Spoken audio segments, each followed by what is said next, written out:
पाकिस्तान के दार और हॉन्टेड ग्रेवयार्ड्स की कहानी। Real haunted places story. अस्सलामु अलैकुम दोस्तों, आज हम आपको एक ऐसी कहानी सुनाएंगे जो न सिर्फ आपको डर से कांपने पर मजबूर करेगी, बल्कि आपके दिल को भी एक गम और परेशानी से भर देगी।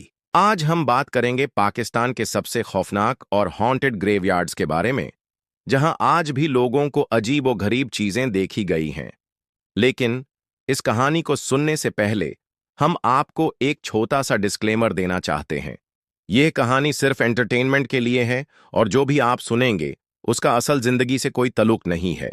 सब कुछ कहानी की शक्ल में है। अब अगर आप तैयार हैं तो शुरू करते हैं। यह कहानी एक शहर से है जो अपने पुराने ग्रेवयार्ड की वजह से मशहूर था। कराची, पाकिस्तान, जहां एक पुरानी ग्रेवयार्ड के आसपास हर वक्त अजीब सी खामोशी छाई रहती थी। लहराता हवा, बेचैन लोग और उन जख्मों से छुपते हुए राज जो लोगों को नींद से जगाते थे। आज हम आपको एक ऐसे दर्दनाक कहानी सुनाएंगे जहां एक मनहूस ग्रेवयार्ड में कुछ गरीब लोग अपनी जान से हाथ धोते हैं। यह कहानी है रफीक की, एक ऐसे आदमी की जो अपनी जिंदगी के सारे फसाना भूल चुका था, लेकिन एक रात उसने एक ऐसा राज जाना जो उसकी जिंदगी की पुरानी सच्चाइयों को फिर से जिंदा कर गया। रफीक, एक 28 साल का आदमी, अपनी जिंदगी में कभी भी ज्यादा पुरानी या अजीब बातें नहीं सोचता था।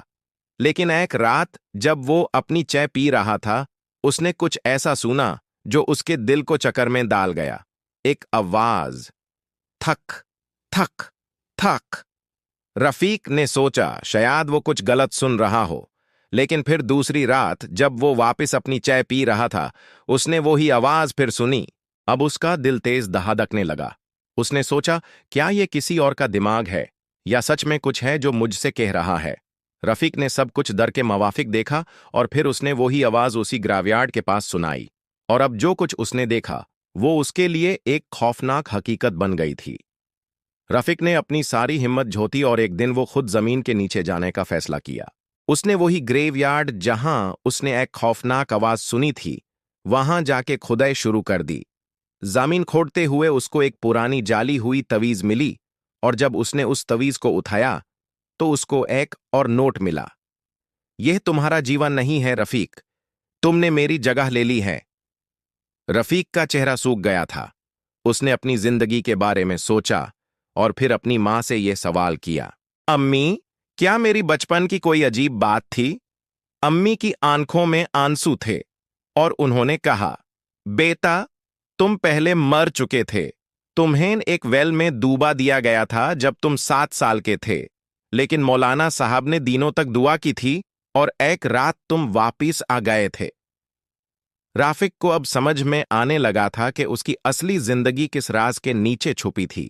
उसने अपनी जिंदगी को समझने के लिए एक शाम फिर से वही ग्रावे खोड़ी और जब उसने उस कब्रे का ढक्कन उठाया तो उसने जो देखा वो उसका असली चेहरा नहीं था।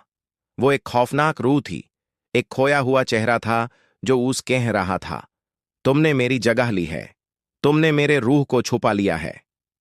उस रात के बाद रफीक कभी नहीं दिखा। लोग उसे ढूंढते रहे लेकिन उसका कुछ पता नहीं चला। लेकिन कुछ दिनों बाद जब वहां के लोगों को एक और आवाज सुनाई दी, थक थक थक। लोग कह रहे हैं कि जब कब्रिस्तान तुम्हें बुलाता है तो समझ लो कि तुम्हारा रूह अब तुम्हारा नहीं रहा। और अगर आपको ये कहानी पसंद आई हो तो प्लीज इस वीडियो को लाइक करें, शेयर करें और हमारे चैनल को सब्सक्राइब करें।